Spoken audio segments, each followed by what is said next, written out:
ഈ വർഷത്തെ സ്റ്റാർ ഷെഫിന്റെ ഏറ്റവും വലിയ പ്രത്യേകത സ്റ്റാർ ഷെഫ് അവാർഡും ജൂനിയർ ഷെഫ് അവാർഡും ഒരു വീട്ടിലേക്ക് പോകുന്നു എന്നുള്ളതാണ്. ഉമ്മയും മകനും. അപ്പോൾ ഉമ്മ സ്റ്റാർ ഷെഫ് ആയിരിക്കുന്നു. ഉമ്മയുടെ പേരൊന്ന് പറഞ്ഞ് പരിചയപ്പെട്ടു. നാട്ടിലെവിടെ? എന്തായിരുന്നു ഇപ്രാവശ്യം പ്രിപ്പയർ ചെയ്തത്?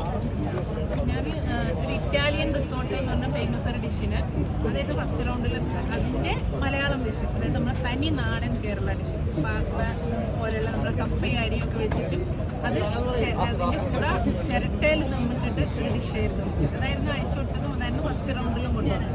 പിന്നെ ഫൈനലിൽ മിസ്റ്ററി ബോക്സിലുള്ളത്. ഈ മത്സരങ്ങളിൽ ആദ്യമായിട്ടല്ല ജൂനിയർ ഷെഫ് പട്ടം ഇദ്ദേഹം നേടുന്നത്. ഒന്ന് പേര് പറഞ്ഞ് പരിചയപ്പെടുത്തിക്കും.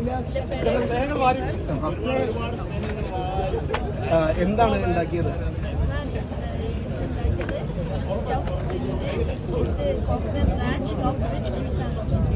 ഉമ്മയാണോ ഇൻസ്പിറേഷൻ? ഇതിന്റെ രഹസ്യങ്ങൾ കുട്ടികളൊക്കെ പറഞ്ഞത് ഉമ്മയാണോ?